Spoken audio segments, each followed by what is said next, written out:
Anytime you're ready. Good evening. Welcome to the Corporation of Dawson Lynch Committee of Adjustment meeting of May the 13th, 2025. There'll be two meetings tonight, one being the Committee of Adjustment and second being an advisory committee. There'll be two minor variances for the committee to consider on the Committee of Adjustment, and there'll be one consent for the advisory committee to provide comments to the county. Please note that the meeting is video and audio recorded, and that all electronic meetings are uploaded to municipality's YouTube page. By registering to participate in the meeting by electronic means or consenting to have your likeness and comments recorded and posted on YouTube. Okay, so we'll start with roll call. Chris Picard. Present. Paul Sega. Present. Jim McCarthy. Present. Amanda Knight. My Councilor John Sepoulos are here as well. Well, let's go into a moment of reflection right now.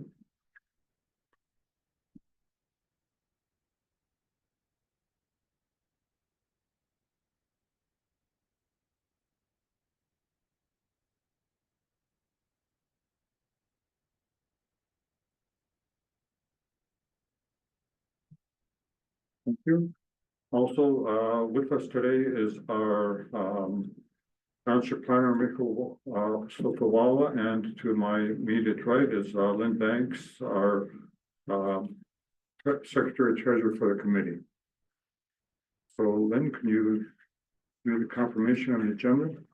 Certainly, that the committee approves the May 13th, 2025 agenda as circulated, and that the committee approves the addition to the agenda as follows. Consent item 6.2, questions received from the committee members seeking additional information and the corresponding responses provided by staff regarding the May 13th, 2025 Committee of Adjustment agenda. And that item 8.1, CVA 2025-002, Finance and Budget Training be moved to the PDAC committee agenda. Okay, are there any comments or questions with respect to the meeting minutes? Nope, nope. Okay, so we have a mover and a seconder to accept the consent agenda. I'll move by Paul, second by Kim. All in favor? Thank you. So do we have any disclosure of interest?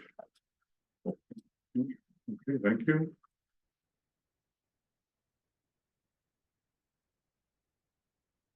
So now we'll proceed into the hearing part of the meeting.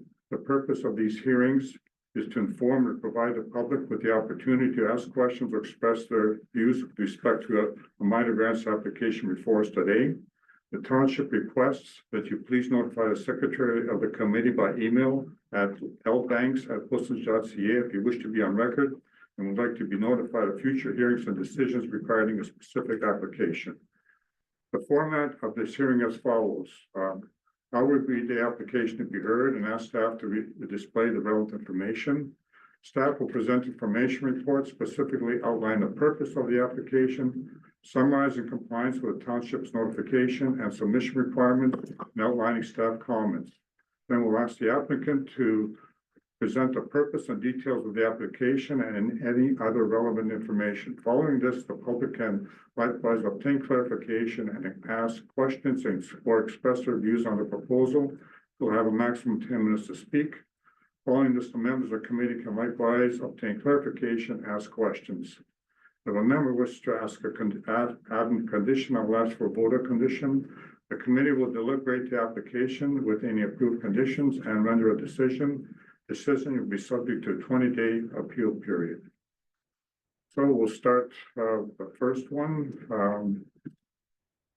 7.1 D13 GIL 101 Heritage Lake Road, requesting relief from new comprehensive zoning bylaw 2018 as amended from section 4.2 C2, additional residential units to allow reduced interior side yard setback of 2.05 meters instead of 5 as required. Requesting relief for new comprehensive zoning bylaw 23-2018 as amended from section 4.2 C2, additional residential units to allow reduced rear yard setback of 2.05 meters instead of 7.5 as required. Requesting relief for new comprehensive zoning bylaw 23-2018 as amended from section 14, site specific provision number 31 to permit a total lot coverage of 26.64% instead of 25 as required. And we requesting relief for new comprehensive zoning bylaw 23-2018 as amended from section 12.4 to allow additional residential unit to be partially constructed in the natural environment NE zone. So I'll just slightly deviate from the process I just said. I understand that the applicant wishes to have the item deferred. I was wondering if I can have the applicant come forward and just formally request the deferral and we can vote on it. Good evening, everyone. Thank you for having me.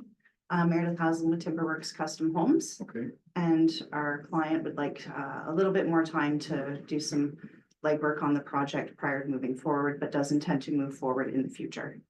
thank you. So anybody have any concerns with deferring it? Okay, so let's go through the process that we either approve, deny, or defer the application. We'll start with you, Chris.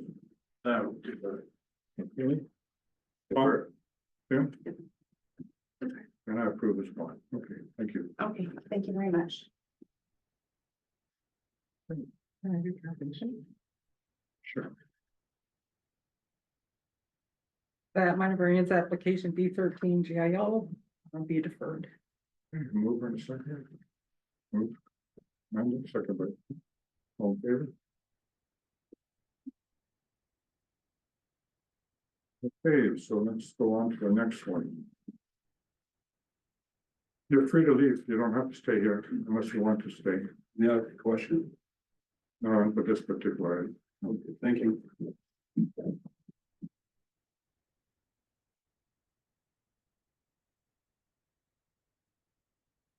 Okay, we'll look for the next one, 7.2 D13 CAM 4424 Victoria Road South. Requesting relief of new comprehensive zoning bylaw 23-2018 as amended from section 4.4.2, table 4.1 to allow maximum lot coverage for accessory buildings and structures to permit a proposed detached garage of 684 square meters instead of 500 square meters as required. Okay, so Lynn, would you please summarize the application, notifications, permission requirements, outlining staff, agency, public comments, and recommendations? Notice of the application was given in accordance with the provisions of the Planning Act, and notice requirements for the application have been met. The following comments were received. Township's Public Works, Bylaw Department, Building Department, and the GRCA all had no comments. Source Water advised that since this property is located in a vulnerable area, but the activities as indicated would not create a significant drinking water threat, the application can be screened out and does not require section 59 notice under the Clean Water Act. Please note that we may provide comments on future applications subject to this property, given the vulnerable areas. And county planning said that the subject lands are designated secondary agricultural. Lands are also located in Periscott Marine Policy Area, but overall staff do not have any concerns with the proposed minor variance application. Here. So we'll ask the applicant or agent to come forward and make the presentation. We appreciate it if you can take your hat off, please. Thank you. And, state your name and let us go to the record, please. My name is Kaylee Seymour. I'm the property owner. My name is Wes Bond. I'm one of the applicants. Okay, thank you. So go ahead, make your presentation.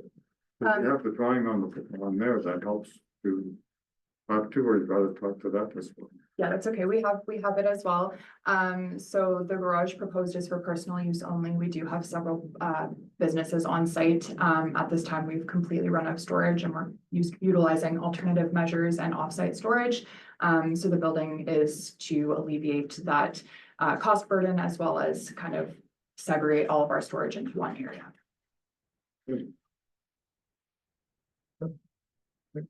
So I'll turn over to the committee members to ask questions. I guess we should go to the public first. Public, Nicole, is there anybody from the public who'd like to We don't have any attendees. okay, fair enough, okay, so go to. Should ask then, have the applicants seen the questions? No, they're not shared with the Okay. applicant.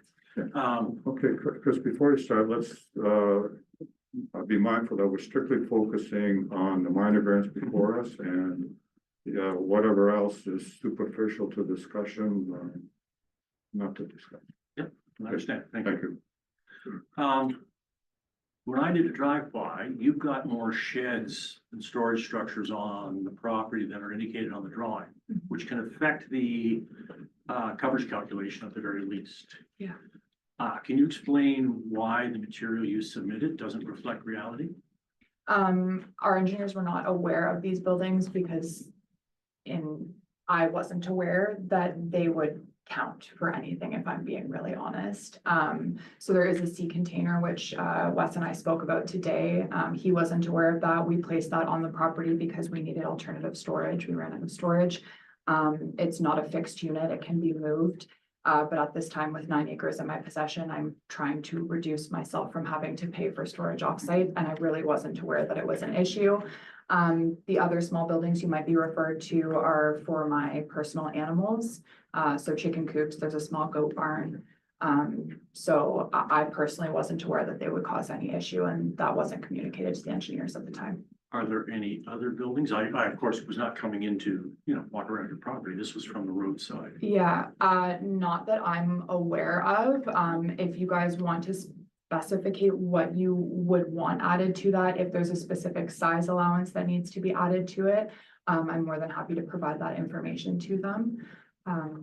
And there could, I think there was one part that was mentioned to us that was on the property when I purchased it. So I wasn't aware that there would be any issue.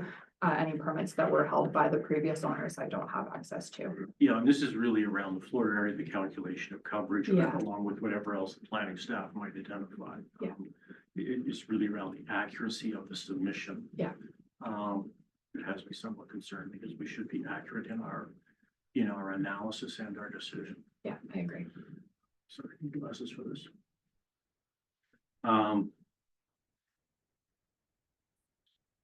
Questions here? That's.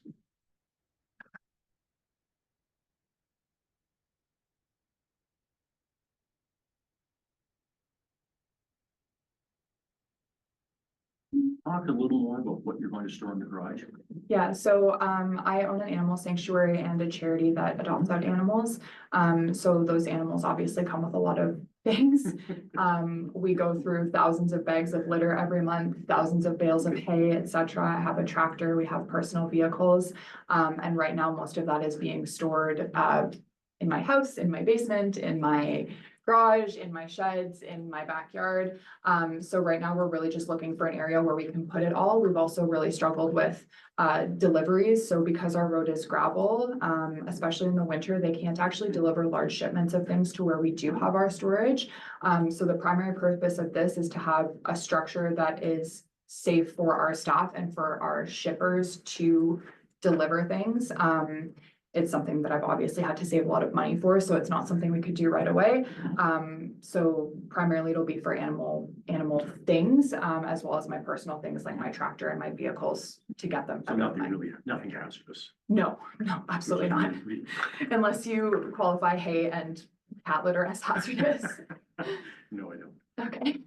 I think that covers it for me. For questions for you, I think really the question is going to be to the township staff. Do we need to take this away and recalculate the coverage and understand what the impact of minor variance request is before we proceed? It's not a question I can answer. Well, what we could do is make a condition, put a condition out on confirming that the accuracy, confirming, ensuring that the proper coverage is included in rather than right now you're looking at 2.6% and get 30%. Yeah, you're long way up. It's just being accurate. And, Yeah, that's fine. We can make that a condition. So that does lead. I'm sorry. That does lead me to one other question. Though, does that mean that you would remove the CCAM when this is? That would be my hope. Yes. I like things very neat and tidy. I would like all the additional things that are not structures to be gone. That is my personal preference in terms of overall appearance. Yes. Thank you. It covers it. Thank you. okay. Oh, I think the condition captures what the concerns are on my side, so good, thank you. And Nothing else for me? Okay, all right, so Lynn, can you sort of put a condition in there that deals with the concern that Chris made? Yes, so I can include a condition, Mr. Chair, that says confirmation of lot coverage to include all buildings located on the property. Yes, That's satisfactory. Yep. And then also a condition that the sea container be removed from the property. Just a quick question for the committee here. Probably, I don't have the definition, whatever the definition is of the lot coverage area, that's what we're gonna go off of. So whatever that captures, if it captures a sea container or not, I'm not sure. Um, but I wouldn't worry about that. Like to me, the sea container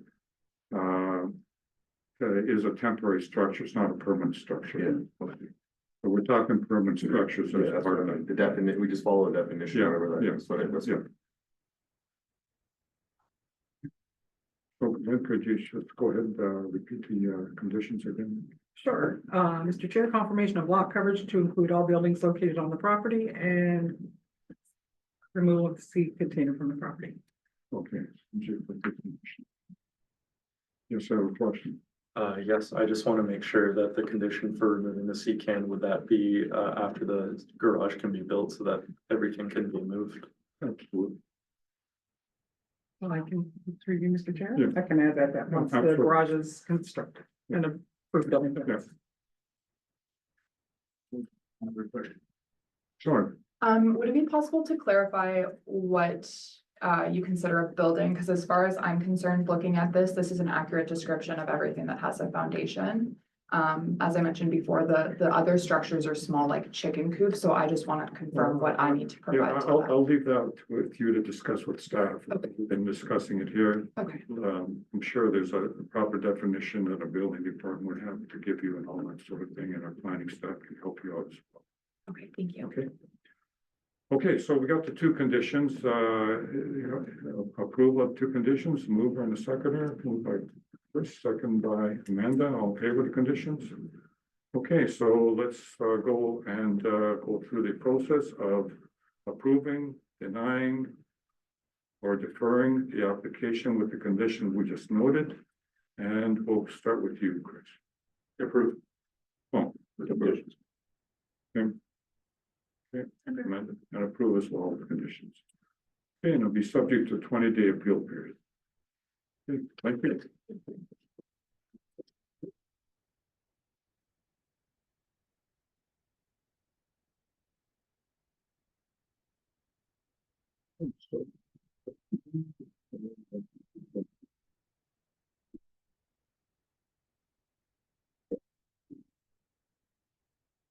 So, new business, and this, we moved the Committee of Adjustment, Finance and Budget Training to the Plan Development Committee. So we have an adjournment now. I have a mover and a second to adjourn.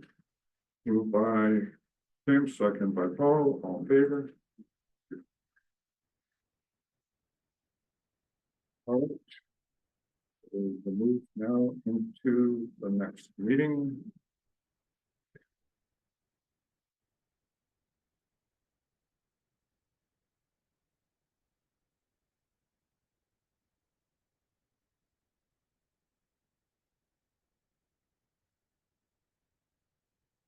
Okay, so ready to go? Yeah, Mr. Chair. All right, so welcome to Planning and Development Advisory Committee meeting. I'd like to call the meeting to order. There's one consent for the advisory committee to provide comments on to the county. So we'll go through the roll call. Chris Picard. Present. Paul Sedra. Present. Tim McCarthy. And Amanda Knight. And I, Councilor Johnson Clues, I'm present as well. So let's do a moment of reflection.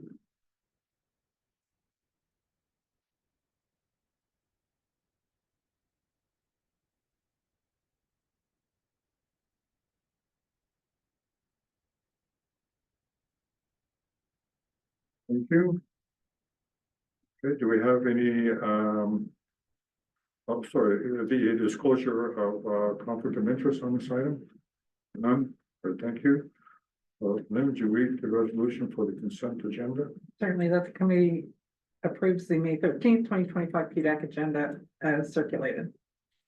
May 13th, that's today. Yeah, this is for the agenda. not for the Okay, or not for the minutes, okay. All right, so let's go to consent agenda then. That the Planning and Development Advisory Committee approves the minutes from the meeting held on April 8th, 2025. Seconder for that? Yeah, have a mover and a seconder. Amanda, Chris. Okay, are there any questions before we vote on that? No?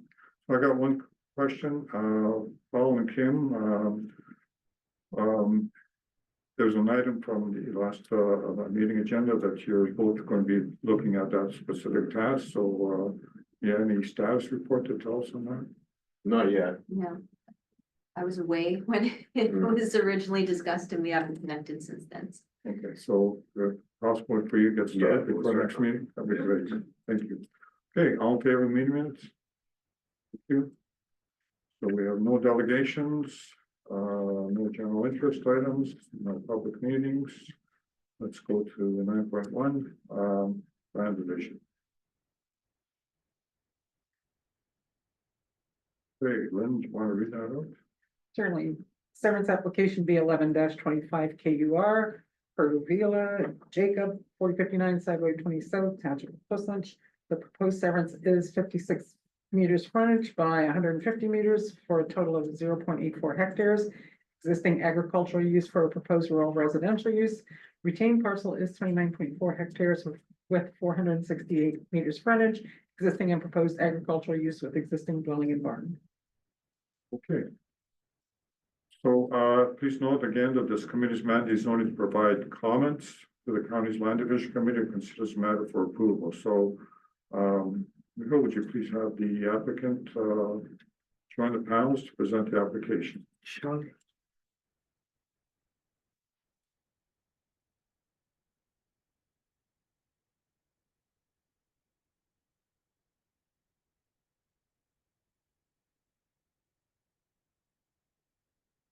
Well, good evening, everyone.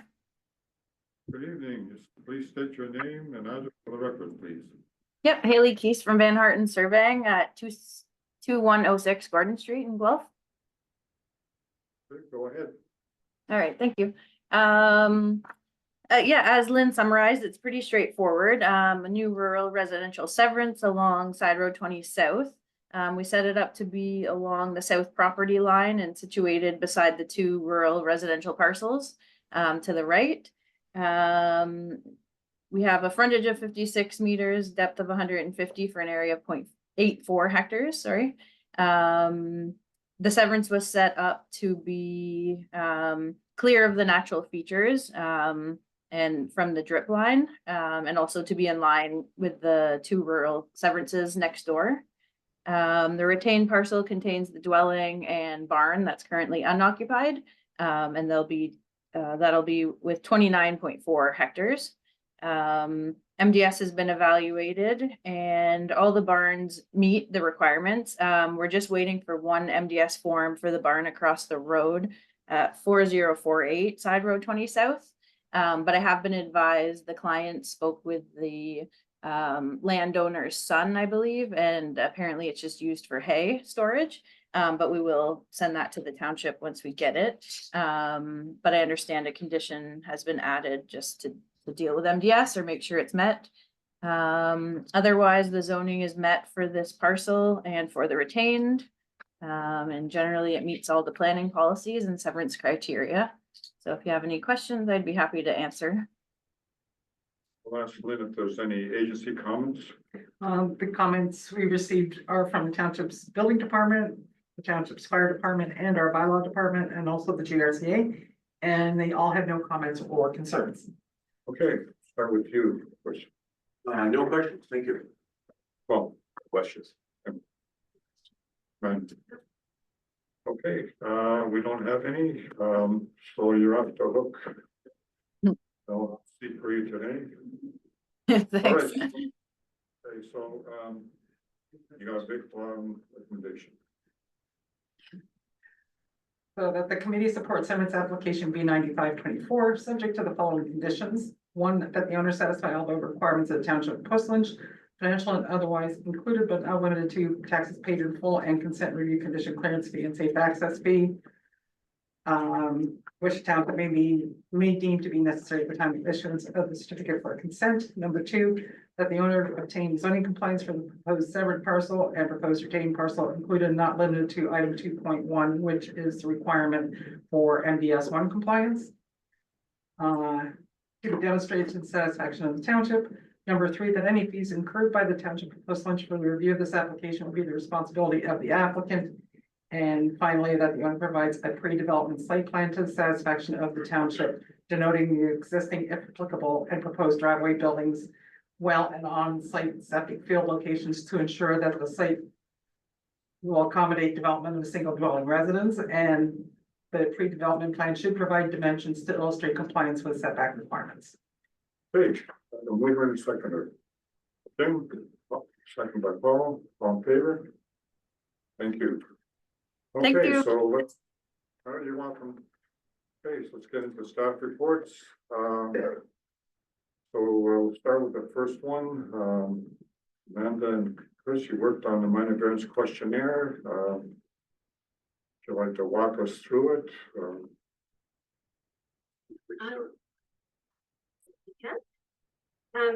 So through you, Mr. Chair, Chris and I put a memo together for the committee to summarize the results of a minor variance questionnaire that that staff circulated through their public engagement site. The purpose of this memo is to provide the committee with feedback regarding the questionnaire that was sent to applicants of previous minor variance applications. And the intent of this survey was to improve processes and procedures related to applications. The report provides the committee and the public with some background, including that 51 questionnaires were sent out. This was over a 2-year period. And the responses we received 9 at the end of December 2024. Sure. I won't go through the report in detail. Yeah, no, I think if you focus on the recommendations, would be great, yeah. So distilling out the results of the questionnaire, we get down to 3 recommendations. One, that we review and update the minor variance application form, as further described in the memorandum. Comments were around the perceived complexity, and it's not the Manhattans and the other professionals of the world who struggle with it. It's the individual one-off, if you will, applicants who found it a little bit of a challenge to deal with. And I think our suggestion would be if we can get it to what's the basic form, and then if you've got other things like DS or other complications, then maybe that could be a pop-up or something like that.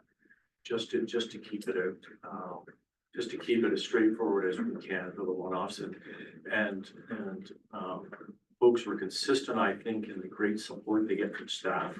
That was really clear. That was my interpretation. But if we can find a way to reduce the burden on staff, that is probably a very good thing. In a similar vein, review and update the minor variance application process guide. Really good work by staff in developing it, taking the initiatives to develop it. That happened before. That happened earlier, and people really appreciated that, and just making sure that it's really the checklist, the guide are there, and it's really clear. And there are lessons learned, I think, of many of these meetings. It's like these folks earlier, your site plan wasn't quite complete. In one opinion, okay, if you got everything covered, or have you asked the question? And then finally on the website, because that's where most people get their information, is the website. Update their building renovation, the planning page to make sure that the information is current and available to folks. We weren't willing to make recommendations around the fee structure. There were complexity of cost. That's an entirely different matter, I think, outside our purview. I would suggest, but in general, people were reasonably satisfied. There were a couple of folks who expressed concern about the complexity and cost for what they saw as fairly minor issues, but we might disagree that they were not capital minor variance issues, but that they were they were certainly complex enough to need to come to this committee. Does that help? That helps, yeah, very good. So, other members, any questions, comments? That was really good, very thorough, thank you. Thank you. Lynn, do you have any comments from a staff perspective? No, Mr. Chair, do not. No, okay, good, thank you. Okay, so Lynn, what's the process here now? So, the process will be, I will take a report to council for the, I think it's the June meeting, Well, there's one at the end of May. it's going to the May 28th meeting. Just to provide council with an update. Good, do we need to put a motion forward to, accept the recommendations here? Yeah, so the resolution read that report PDAC 2025-001 minor variance questionnaire be received for information and the recommendations be forwarded to council. Okay, mover, Paul, second, Kim, all in favor? Great work, guys. Sorry, it took a little longer than we wanted, but Well, it was a staff, turnaround, I should say, committee member turnaround type of thing, and you got the same problem on that end too, so. this was not a Yeah, staff so bad. problem. It's a committee cleared it. Staff were very diligent. Okay, so, I guess we've got, Mary online to discuss the, finance and budget training for both committees.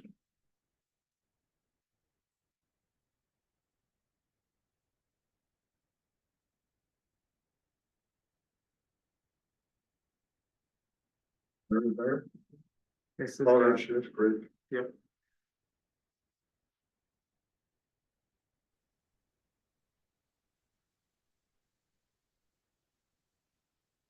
Good evening, committee. This is a You're very a bit, similar, Okay, we got it, okay, We got sorry. You were a little bit quiet there, it was, I guess it's our side here, okay, thanks, Mary. okay, Go ahead. perfect.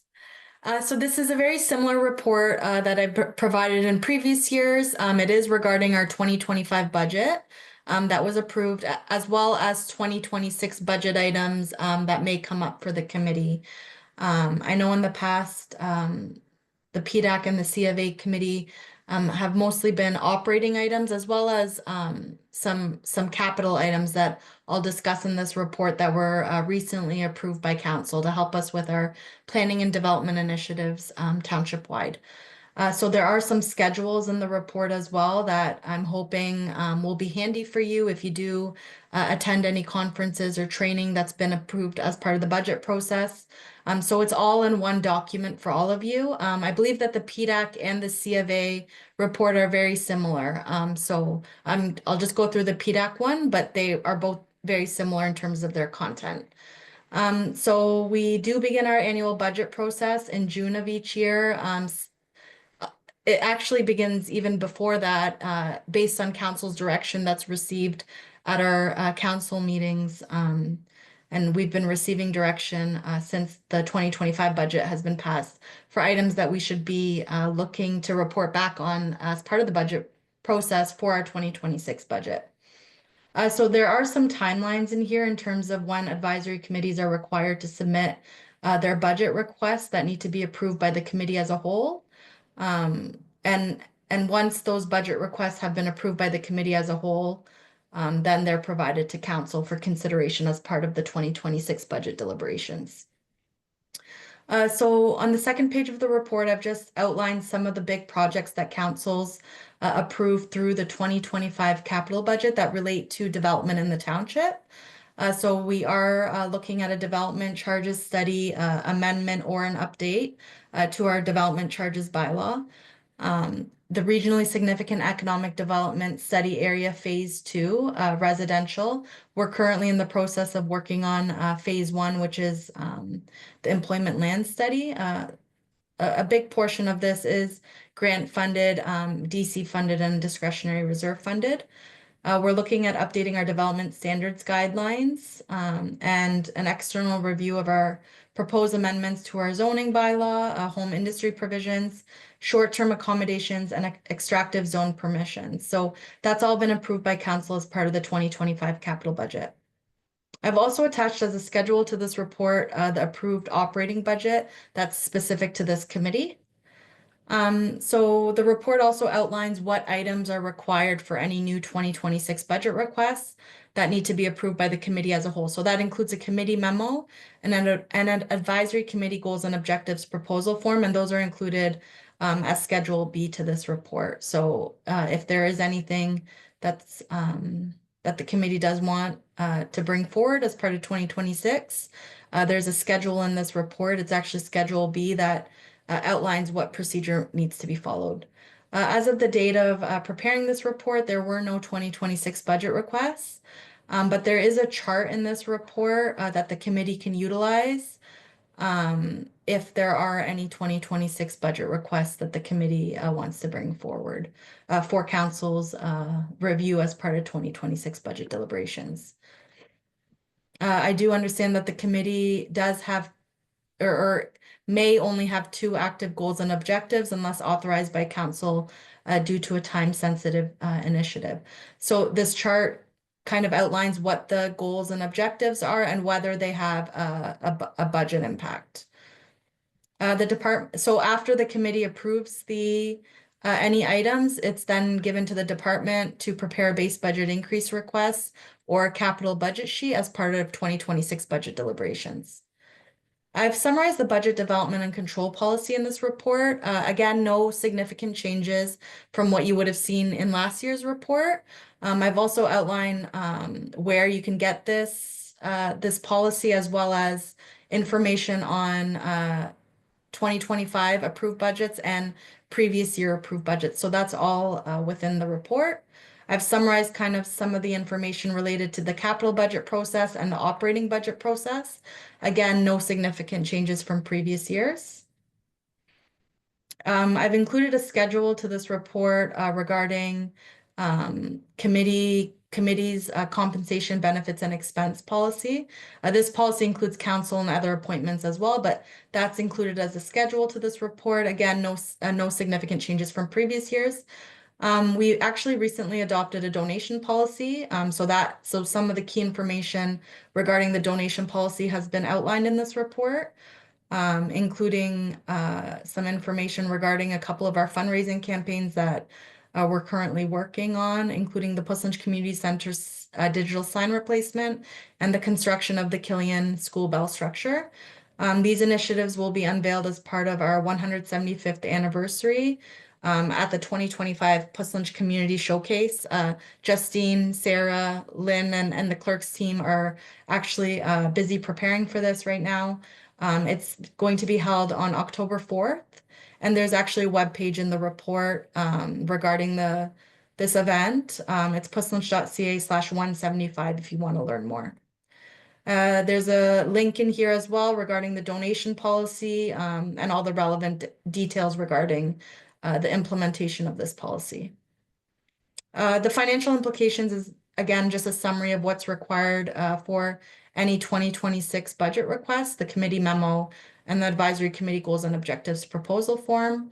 And that's basically a summary of the report. Schedule A to the report includes the committee's operating budget, which includes things like per diems, professional development, meals while on a course that's been approved for the committee, and accommodations and parking for committee. So I'd be happy to answer any of the committee's questions. Nothing from me for questions. Thank you. No questions, thank you. A great report, Mary, no questions. Questions, Mary? Sure. We may want to send some people to another course next year. We sent Chris and Paul to one just this week. Do we have to go through this process of filling out a form, or if it's going to be no budget increase, or if it's the same course as last year? Was it a course that was attended last year? It was a course attended this year, yeah, in 25. It was part of Oh, the okay. 25, Oh, and then you want to do the same course for next year? correct. Yeah, then no need to do anything if it's already been something that's been done in the past. Five things. Okay. Any other questions? No? All right, thank you. Thank you very much. All right, I'll just have a quick discussion. If anybody has any things they want to bring forward for increase the operating budget or the capital budget, should bring it forward the next meeting type of thing, and we discuss it that time. Okay, Lynn, go ahead, read your resolution. Okay, that reports C of A 2025-002 and PDAC 2025-003 Finance and Budget Training be received for information. Okay, mover and second. Paul, Jim, on favor? Two. Okay, correspondence, none. Any new business from anybody? Just wanted to get a snapshot of your attendance. I was gonna say that, maybe we can block some time for our next meeting and then we can put together all the data that we got. And maybe a PowerPoint or something that we can go through Do it. it after the meeting. Cause yeah, it was 2 hours there and back yesterday, so I just gotta get everything. Sure, I don't yeah. have it all today. Yeah, we can find out. So we can maybe block off for our next meeting and then we'll just kind of, it was worthwhile. It was really good. I agree. Okay, so let's put it on the PDAC agenda for Yeah. next meeting. Yeah. And put it as agenda item and go, what did we say, presentation by Just an update to the conference, yeah. conference attendees. Yeah, I think that would be Do we good. want it to be? Is it appropriate to be a public part of the meeting? Because it's really about training material. Yeah, Is it probably, yeah. really? You're Is there right. Any issue not doing it? Well, we'll put it as part of public meeting, like typically if council members go to a seminar or training type of thing, or an AMO conference, then they report it out of council type of thing. So this would be sort of same thing. I agree. I follow the pattern. Yeah. Okay. Okay. Put it at the end of the agenda too, so you should. Yeah, yeah, for sure, put it in the agenda, yeah. Can you give us sort of snapshot? 5 minutes? Well, you go first. Well, you go first. No, it's like I got there around 8, a little bit after 8, there was like a keynote speaker, kind of a motivational, because it was the start of the conference. And most of the folks were staying there the 2 nights, so they were there from the Sunday and they had their breakfast and all that. And then, so we started around 10 o'clock. The first session I had was with a legal firm, just around, hot topics in the planning space. Just a little bit of it was focused more. See, it was interesting because we had a lot of rural folks there. And then you had like planners and committee members from like Mississauga, Toronto, which was very different than what we work with here. So just deciphering the information kind of for what made sense for our area here, but a lot of networking, meeting a lot of folks. I had a session on the Wasaga Beach development there. And then just tips and tricks, best practices for the committee, the chair and the committee members. So overall, I thought it was a pretty good experience. I had lunch with our friend Jeff Buseman. He was a keynote speaker there yesterday. He had a session of his own actually. So overall, I think it was, worthwhile. Yeah, so I was up there today. Got up there just before 8. First session was titled 4 Tests or Red Herrings, and really talking about the need to focus on the 4 tests when looking at minor variances and not let applicants intentionally or unintentionally distract you from those 4 tests, which can happen. It's easy to do. Everybody acknowledges that, I think. And some good questions, some good discussion of that. And to Paul's point, yes, there are people there from Toronto and they deal with 5,000 variances a year. And to our scale, but remarkable some of the similarities in the process issues. The next one I went to was around navigating section 53, which is consents for severances. Much of it was very technical, and I confess much of it went over my head, and made me very thankful that we only do what we do here. But some of that same message of duly diligent, duly thoughtful, in considering the applications.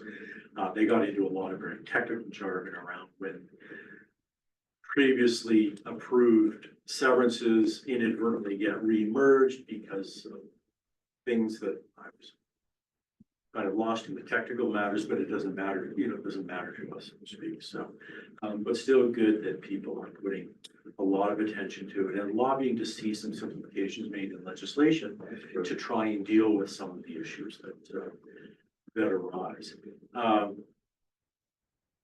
Afternoon, went to, session called this Committee of Adjustment, not a Committee of Approval. A lot of people think, oh, we're gonna get approval, it's a rubber stamp here. No, you actually have to do what you have to do.